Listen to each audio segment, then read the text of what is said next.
Donald Trump is a bad businessman.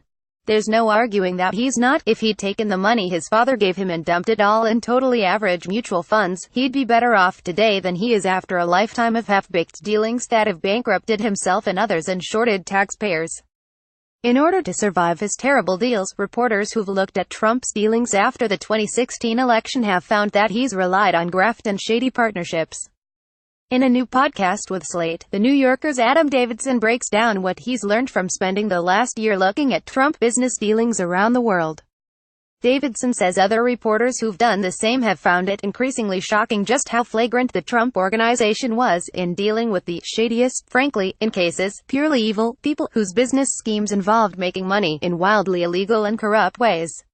I do think most Americans, including Trump's hardcore supporters, have a general sense that this is a guy who isn't going to be a stickler for the rules, and has probably done some sort of technically illegal things or shady things. Davidson said. But I don't think the flawless and also kind of pathetic and lame nature of the Trump business has entered the national narrative in the way I think it should.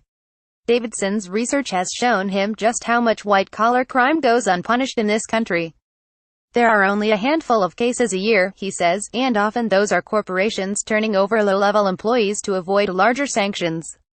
But Trump's dealings haven't been ordinary by these standards. The Trump Organization took risks, did work with partners that very few Americans would ever consider working with, he says.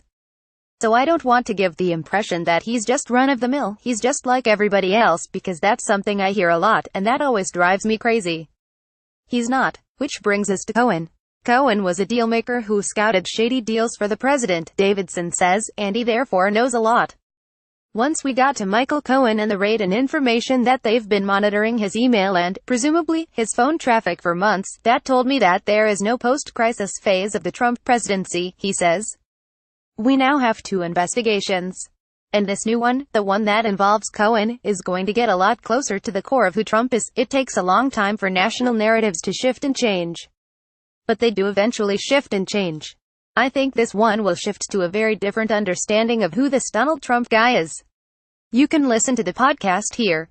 You can watch Davidson talk about Trump's worst ever deal on Morning Joe below.